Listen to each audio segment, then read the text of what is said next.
محترم حاضرین، ابھی میں نے آپ کے سامنے سورہ احزاب کی آیت نمبر 35 تلاوت کیا ہے۔ سورہ احزاب کی آیت نمبر 35 میں اللہ تبارک و تعالیٰ نے اہل ایمان مرد اور عورتوں کی 10 صفتوں کا 10 باتوں کا اللہ نے ذکر کیا ہے۔ کہا کہ یہ 10 باتیں جس مرد میں اور جس عورت میں ہوں گی، اللہ تبارک و تعالیٰ نے ان سے مغفرت کا اور اجر عظیم کا وعدہ کیا۔ تو 10 باتیں کیا ہیں؟ پہلی بات اللہ تعالیٰ فرما رہے ہیں ان المسلمین والمسلمات، فرما بردار مرد اور فرما بردار عورتیں، والمؤمنین والمؤمنات، یہ دوسری ہے، ایمان والے مرد اور ایمان والی عورتیں۔ فرما برداری کا تعلق جو ہوتا ہے وہ باڈی کے ذریعے سے ہوتا ہے، لیکن ایمان کا جو تعلق ہوتا ہے وہ دل سے بھی ہوتا ہے، زبان سے بھی ہوتا ہے اور پریکٹیکل بھی ہوتا ہے، عمل کے ذریعے سے بھی ہوتا ہے۔ کہ ایمان رکھنے والے مرد اور ایمان رکھنے والی عورتیں جن باتوں کا اللہ اور اس کے رسول صلی اللہ علیہ وسلم نے ایمان لانے کا حکم دیا ہے، چاہے ہماری عقل پہ اترے یا نہ اترے، چاہے سمجھ میں آئے یا نہ سمجھ میں آئے، ہم کو اس پر ایمان رکھنا ہے، یہ مومن کی شان ہے۔ والقانتین والقانتات، اطاعت گزار مرد اور اطاعت گزار عورتیں، والصادقین والصادقات، سچے مرد اور سچی عورتیں، والصابرین والصابرات، صبر کرنے والے مرد اور صبر کرنے والی عورتیں، والخاشعین للہ والخاشعات، اللہ کے لیے خشوع و خضوع اختیار کرنے والے مرد اور عورتیں، والمتصدقین والمتصدقات، صدقہ و خیرات کرنے والے مرد اور عورتیں، والحافظین لفروجہم والحافظات، اپنی شرمگاہوں کی حفاظت کرنے والے مرد اور عورتیں، والذاکرین اللہ کثیرا والذاکرات، اللہ سبحانہ و تعالی کا کثرت سے ذکر کرنے والے مرد اور عورتیں، اعد اللہ لہم مغفرۃ واجرا عظیما، اللہ تعالیٰ نے ایسے مردوں کے لیے بخشش کا اور اجر عظیم کا وعدہ کیا۔ آج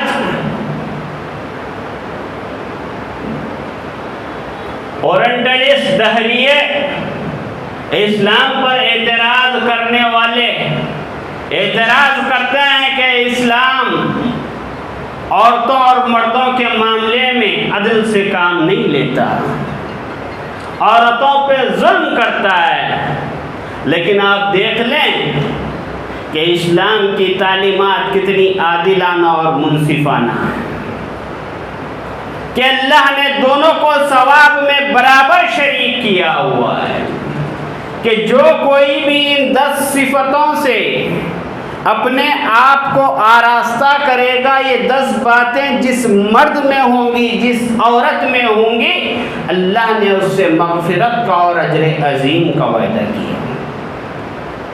ایک آدمی اگر اللہ کی عبادت کر کے، اللہ کی عبادت کے لیے اپنے آپ کو فارغ کر کے عبادت کے ذریعے سے ولی بن سکتا ہے، تو ایک عورت بھی ولی بن سکتی ہے۔ اسلام نے نبوت و رسالت کا دروازہ بند کر دیا، کوئی آدمی اپنی عبادت کے ذریعے سے نبی نہیں بن سکتا، رسول نہیں بن سکتا، لیکن آدمی اپنی محنت کے ذریعے سے اللہ کا ولی بن سکتا ہے، حافظ قرآن بن سکتا ہے، ایک مرد عالم بن سکتا ہے تو ایک عورت عالمہ بن سکتی ہے۔ ترقی کے دونوں راستے اللہ نے دونوں کے لیے کھلے رکھے ہیں، اور اللہ تبارک و تعالیٰ نے اور ایک مقام پر فرمایا من عمل صالحا من ذکر او انثى فلنحيينه حياة طيبة،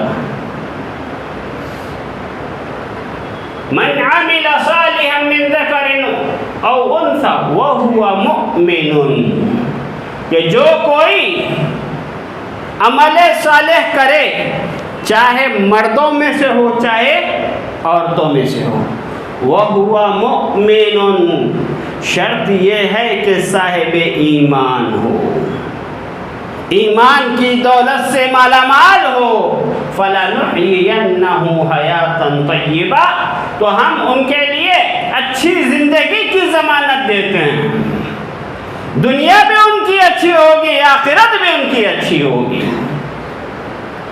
اسلام نے ترقی کے راستے دونوں کے لیے کھلے رکھے ہیں، دونوں کے لیے اللہ نے دروازے اوپن رکھے ہیں، جو ترقی کرنا چاہے کرے۔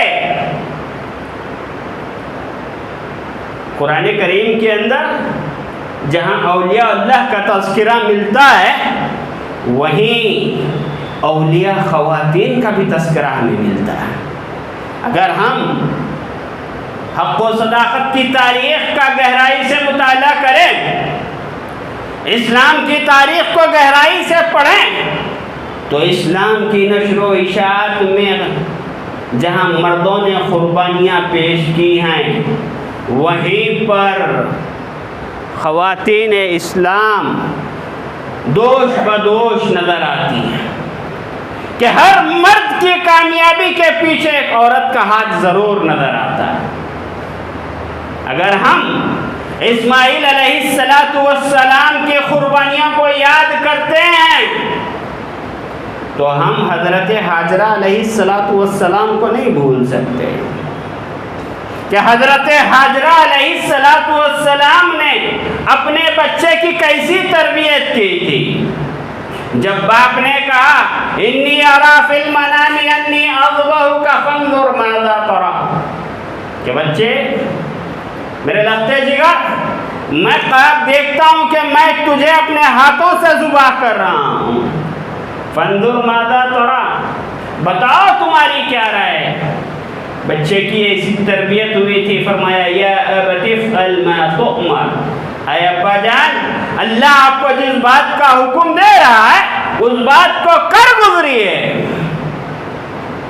انشاءاللہ آپ مجھے صبر کرنے والوں میں سے پائیں گے۔ دیکھیں یہ والدین کی تربیت کا نتیجہ ہے۔ علامہ اقبال نے کہا تھا یہ فیضان نظر تھا یا مکتب کی کرامت تھی، یہ فیضان نظر تھا یا مکتب کی کرامت تھی، سکھائے کس نے اسماعیل کو آداب فرزندی۔ آج معاشرہ جس جگہ پہ جا رہا ہے آپ اس کا جائزہ لیں، کہ آج ہم اپنے بچوں کو پڑھاتے لکھاتے ہیں، لیکن ڈگریاں حاصل کرنے کے باوجود ہماری اولاد ہمارے ہاتھوں سے نکلتی جا رہی ہے، اولاد کی ماں باپ کی نافرمان ہے، بڑے چھوٹوں کا ادب و احترام ان کے پاس سے ختم ہے۔ ابھی کل میں فیس بک دیکھ رہا تھا، ایک خاتون ہے 60-65 سال کی، شوگر کا پرابلم ہے، بی پی کا پرابلم ہے، ڈائلیسس کی شکایت تک ان کو آ گئی ہے۔ اسی حیدرآباد کے ایک بدبخت نے اپنی ماں کے چماٹے مار کر رات کے 11 بجے اس کے کپڑے روڈ پر پھینک دیے، روڈ پر پھینک دیے۔ ماں کہتی ہے کہ میری 4 اولاد تھی، باپ بچپن میں چلے گیا، لوگوں کے گھر برتن مانج کر میں نے اپنی اولاد کی تربیت کی۔ یہ کس معاشرے کی بات ہے؟ وہ مسلمان ہے جو اپنے آپ کو عاشق رسول کہتے ہیں، یہ وہ مسلمانوں کی صورتحال ہے جو اپنی نسبت محمد رسول اللہ سے جوڑتے ہیں. یہ وہ مسلمان ہیں جو قرآن کو اپنے سینوں سے لگاتے ہیں. تربیت میں کہیں نہ کہیں ہماری کوتاہی رہ گئی کہ آج ہماری اولاد ہم سے ہمارے ہاتھوں سے نکل کر جا رہی ہے. اولاد پہ گرفت کریں. خواتین کیسی خواتین؟ حضرت موسیٰ علیہ السلام کو اگر ہم یاد کریں گے تو حضرت موسیٰ کی ماں کی قربانی کو ہم نہیں بھول سکتے کہ فرعون نے حکم دے دیا تھا کہ بنی اسرائیل کے تمام بچوں کو پیدا ہوتے ہی ذبح کر دیا جائے. لیکن اللہ تعالیٰ نے ماں کے دل میں القاء کیا، بات ڈالی. فَإِذَا خِفْتِ عَلَيْهِ فَأَلْقِيهِ فِي الْيَمِّ کہ جب تجھے اپنے بچے کا خوف ہو تو موسیٰ کو سمندر کی بے رحم موجوں کے حوالے کر دے، ہم اس کو دوبارہ تیرے پاس لوٹائیں گے اور اسے رسول بنائیں گے.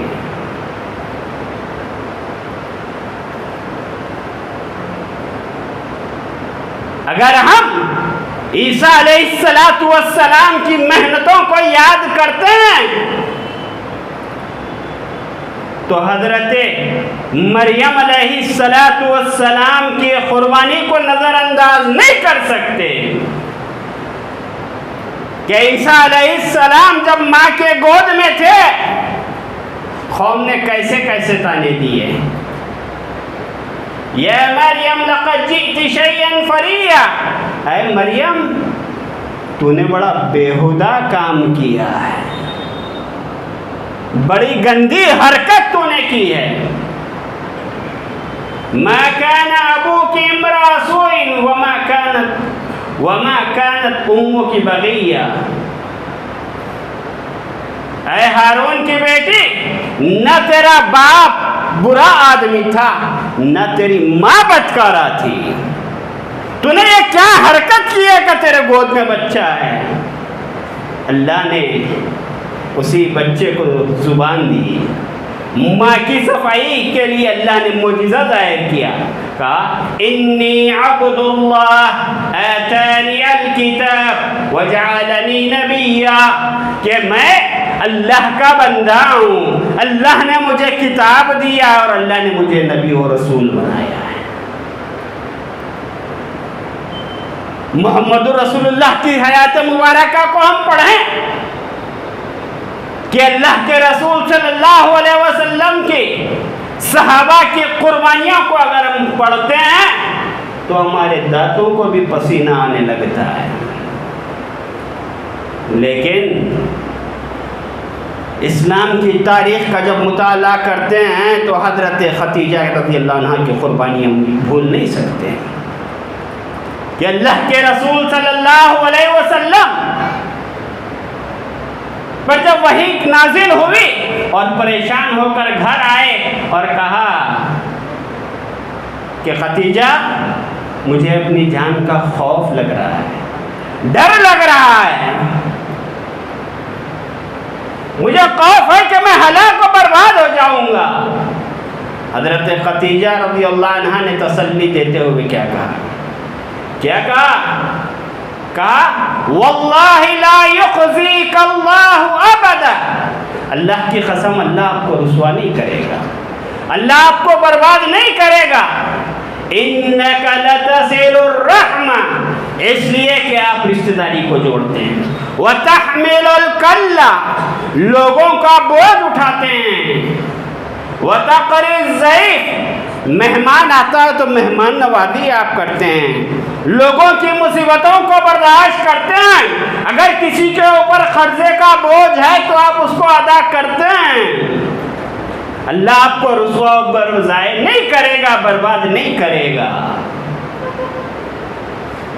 اور اللہ کے نبی صلی اللہ علیہ وسلم کو حضرت ختیجہ رضی اللہ عنہ کے احسانات کا بہت زیادہ خیال تھا، بہت زیادہ خیال تھا کہ حضرت خدیجہ رضی اللہ عنہ جب تک بقید حیات رہی، زندہ رہی، تب تک اللہ کے نبی صلی اللہ علیہ وسلم نے دوسرا نکاح نہیں کیا۔ آپ نے حضرت خدیجہ رضی اللہ عنہ کے انتقال کے بعد کئی ایک نکاح کیے، لیکن برابر اللہ کے نبی صلی اللہ علیہ وسلم حضرت خدیجہ کو یاد کرتے رہتے۔ ایک دفعہ ام المومنین حضرت عائشہ نے پوچھا، اے اللہ کے رسول صلی اللہ علیہ وسلم، اللہ تعالیٰ نے آپ کو کنواری بیویاں دیا ہے، حسین و جمیل بیویاں اللہ نے آپ کو دیا ہے، لیکن اس کے باوجود آپ حضرت خدیجہ کو یاد کرتے ہیں۔ اللہ کے نبی صلی اللہ علیہ وسلم نے بڑی تقریر نہیں کی، ایک جملہ اللہ کے نبی صلی اللہ علیہ وسلم نے فرمایا، ہی کانت ما کانت، کہا عائشہ خدیجہ ہی تھی۔ وہ دور تھا کہ جب ساری دنیا انکار کر رہی تھی، خدیجہ ایک تنہا تھی جو میری تصدیق کر رہی تھی۔ جب سارے جھٹلا رہے تھے، خدیجہ میری بات کو تسلیم کر رہی تھی۔ جب سب دل توڑ رہے تھے، خدیجہ ایک تھی جو میرا دل جوڑ رہی تھی۔ اور جب میں مار کھا کے گھر آتا، حضرت خدیجہ ہی تھی جو اپنا دوپٹہ پھاڑ کے میرے زخموں پہ رکھا کرتی تھی۔ ہی کانت ما کانت، عائشہ خدیجہ ہی تھی، اس کے لیے میرے پاس الفاظ نہیں ہیں۔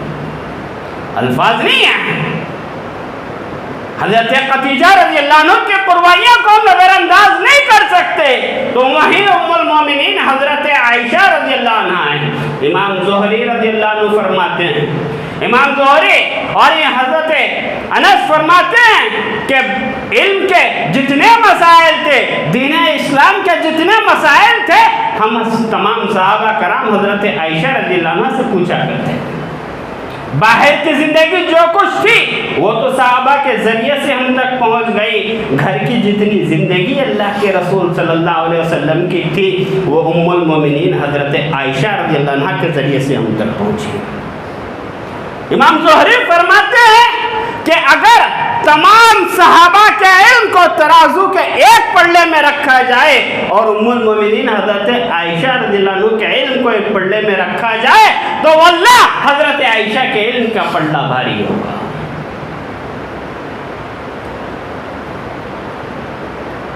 آج ہم نے اپنے بچوں کی تربیت کرنا چھوڑ دیا، جیسے کچھ تربیت کرنا ہے والدین اس کے اوپر توجہ نہیں دے رہے، والدین سکسیس کے پیچھے بھاگ رہے ہیں، سکسیس کے پیچھے بھاگ رہے ہیں، دنیا کے پیچھے بھاگ رہے ہیں، دین کو ہم نے چھوڑ دیا۔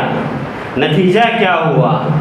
پچھلے 15 دن سے 1 مہینے سے آپ اخبارات میں پڑھ رہے ہیں، چاہے سوشل میڈیا ہو چاہے پرنٹ میڈیا ہو، دیکھ رہے ہیں کہ مسلم لڑکیاں غیروں کے ساتھ بھاگ رہی ہیں، غیروں کے ساتھ ان کے نکاح ہو رہے ہیں۔ کیوں؟ ہم نے ان کو ایمان کیا ہے نہیں سمجھایا، اسلام کیا ہے ہم نے ان کو نہیں سمجھایا، دینی تعلیم سے ہم نے ان کا رشتہ کاٹ کے رکھ دیا۔ انسان اپنی اولاد کی ترقی کے لیے، تعلیم کے زیور سے آراستہ کرنے کے لیے آدمی اپنی زندگی نچوڑ کے رکھ دیتا ہے، ڈاکٹر بن جاتے ہیں، وکیل بن جاتے ہیں، انجینئر بن جاتے ہیں۔ آج ڈاکٹر کی سیٹ لینا ہو تو کم سے کم 2 کروڑ روپے رکھے تو سیٹ نہیں مل رہی۔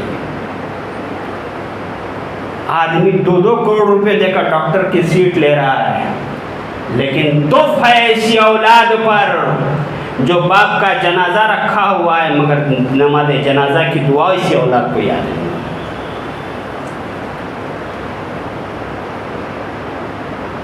پوری زندگی باپ نے نچوڑ کے رکھ دی، لیکن اولاد اپنے بزرگوں کے نماز جنازہ نہیں پڑھ سکتی ہے۔ کون سی تعلیم ہم اپنی اولاد کو دے رہے ہیں؟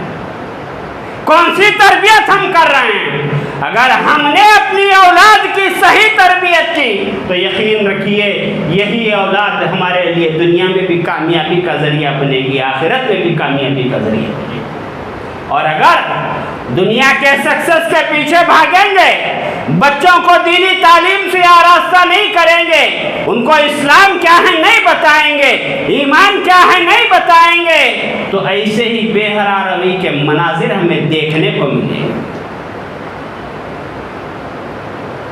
دیکھنے کو ملیں گے۔ آج ارتداد کا فتنہ ہے، کیوں ہے؟ کیوں غیروں کے ساتھ بھاگ رہی ہیں؟ ان کو ایمان کیا ہے نہیں معلوم، اسلام کیا ہے نہیں معلوم۔ ایمان اور اسلام کتنی بڑی دولت ہے آج مسلم معاشرہ نہیں جانتا۔ آپ دیکھیں کہ ایسے فتنے عہد نبوی میں بھی تھے۔ ام سلیم کا آپ نے نام سنا ہوگا، ام سلیم رضی اللہ عنہ، ان کے شوہر انس بن نضر تھے، وہ اسلام لائے، شام چلے گئے تھے، شام جا کر وہ مرتد ہو گئے، دشمنوں نے ان کو مار دیا۔ ام سلیم رضی اللہ عنہ بیوہ ہو گئی۔ حضرت ابو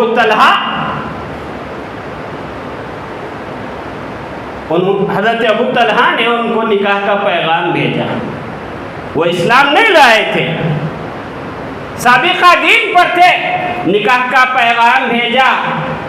ام سلیم نے فرمایا، اے ابو طلحہ، تم بڑے اچھے آدمی ہو، بڑی خوبیوں کے تم مالک ہو، مال و دولت بھی اللہ نے تمہیں عطا کیا ہوا ہے، لیکن ابو طلحہ کیا کروں؟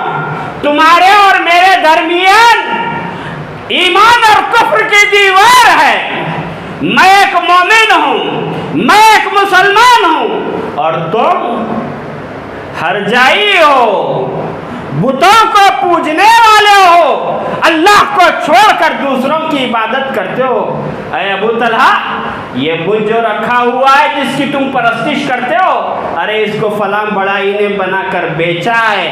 ابو طلحہ، تجھے شرم نہیں آتی کہ تو اللہ کی عبادت کو چھوڑ کر اس بنائے ہوئے بت کی عبادت کرتا ہے؟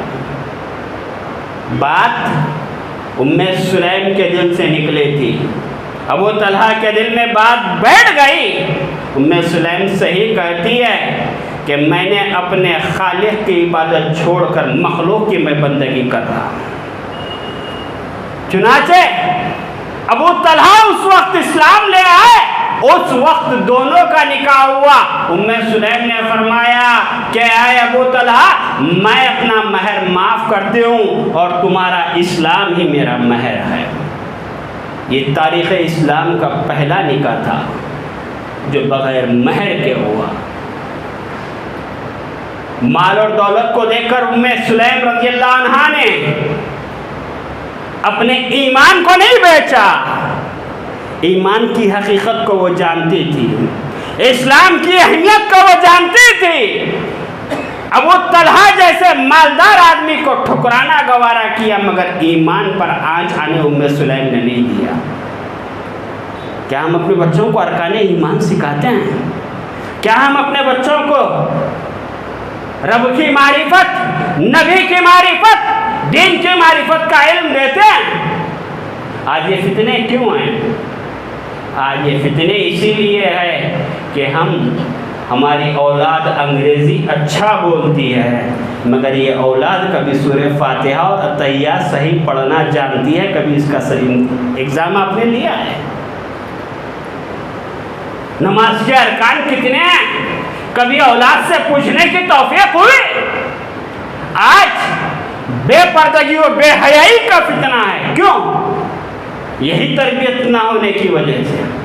ام خلاد رضی اللہ عنہ ایک صحابیہ ہیں، جنگ حنین کے موقع پر ان کے ایک بیٹے کی شہادت ہو گئی، بیٹے کی شہادت ہو گئی۔ پتہ چلا تو وہ اپنے بیٹے کی لاش دیکھنے آئی تو پورا گوشے پردے کے ساتھ آئی۔ لوگوں نے کہا کہ اس خاتون کا جوان سال بیٹا داغ مفارقت دے گیا اور ایسے عالم میں بھی جبکہ غم کا پہاڑ اس کے دل و دماغ پر سوار ہے، لیکن اتنی گوشے و پردے کے ساتھ آئی ہے، تو خلاد نے فرمایا لوگوں، میں نے اپنا بیٹا کھویا ہے، میں نے اپنی حیا نہیں کھوئی، حیا میں نے نہیں بیچی۔ آج ہم لوگ چند کھوٹے سکوں میں، محبت کے عشقیہ بول میں اپنی حیا کا تار ہم لوگ کر رہے ہیں، اپنی حیا بیچ رہے ہیں، اسلام بیچ رہے ہیں، اپنے ایمان کا سودا کر رہے ہیں۔ کیوں؟ اس لیے کہ ہم اپنی اولاد کو انگریز بنائے مگر مسلمان نہیں بنائے۔ ماں باپ کو فکر ہونی چاہیے کہ ان کی اولاد مسلمان رہے۔ حضرت یعقوب علیہ السلام سورہ بقرہ اٹھا کے پڑھے، انبیاء علیہ السلام کو اولاد کی کتنی فکر تھی۔ یہ بات بتا کے اپنی بات ختم کرتا ہوں۔ یعقوب علیہ السلام کا دم واپسی ہے، سارے بچے گھیرے ہوئے ہیں، اور یاد رکھنا یعقوب علیہ السلام کا جو خاندان ہے اتنا معزز خاندان نہ اس زمین نے کبھی دیکھا ہے، نہ کبھی اس نیل کو آسمان نے دیکھا ہے۔ آج ہمارے پاس ایک ڈاکٹر، ایک انجینئر پیدا ہو جائے تو ہم کو سینگ پھوٹ جاتے ہیں۔ کیا کہتے ہیں؟ وی آئی پی گھرانے کے ہم لوگ، ایجوکیٹ گھرانہ ہمارا ہے۔ لیکن یعقوب علیہ السلام کا گھرانہ کون سا ہے؟ یعقوب علیہ السلام نبی ہیں، بیٹے یوسف علیہ السلام نبی ہیں، تھوڑا اوپر چلے جائیں اسماعیل علیہ السلام نبی ہیں، اسحاق علیہ السلام نبی ہیں، دادا ابراہیم علیہ السلام نبی ہیں۔ انبیاء کی ایک پوری لڑے اس خاندان کے اندر ہے۔ قرآن کہتا ہے ام کنتم شہداء اذ حضر یعقوب الموت، کیا تم یعقوب علیہ السلام کے دم واپسی کے وقت تھے؟ اذ قال لبنیہ، جبکہ انہوں نے اپنی اولاد سے کہا ما تعبدون من بعدی، بچوں ذرا بتانا میرے بعد تم کس کی عبادت کرو گے، کس کی بندگی کرو گے؟ اولاد کی اگر صحیح تربیت ہوگی تو جواب بھی صحیح آئے گا۔ گل بو گے تو گل ہی پیدا ہوگا، کاٹے بو کر گل کی امید رکھنا بے فائدہ۔ بیٹوں نے کیا جواب دیا؟ کہا نعبد الہک وَإِلَٰهَ آبَائِكَ إِبْرَاهِيمَ وَإِسْمَاعِيلَ، کہا ابا جان ہم آپ کے رب کی اور آپ کے باپ دادا ابراہیم، اسماعیل، اسحاق کے رب کی بندگی کریں گے۔ یہ آج یہ جو فتنے ہیں، ان فتنوں کو مقابلہ کرنا ہو تو جب تک ہم صحیح معنوں میں مسلمان نہیں ہوں گے، جب تک ہم صحیح معنوں میں مومن نہیں ہوں گے، اپنے ایمان کو مضبوط نہیں کریں گے، تب تک ان فتنوں کا مقابلہ ہم نہیں کر سکتے۔ تو ہم کو چاہیے کہ جہاں ہم اپنے بچوں کو انگریزی تعلیم سے جو ہے لگانے کے لیے محنت کر رہے ہیں، وہیں دینی تعلیم سے جوڑنے کی کوشش کیجیے۔ مدارس و مکاتب سے اپنے بچوں کو جوڑیے، جہاں سبائیہ اور مسائیہ مدرسے چلتے ہیں ان بچوں کو جوڑیے، مساجد کو اپنے ساتھ بچوں کو لائیے، اپنے ساتھ بچوں کو لے جائیے تاکہ ان کو اسلام کے شناخت، مسجد کے آداب، نماز کی اہمیت، ارکان اسلام، ارکان ایمان سننے کا موقع ملے۔ اللہ رب العالمین سے دعا ہے کہ اللہ رب العالمین ہم تمام کو سنت سے زیادہ عمل کی توفیق عطا فرمائے۔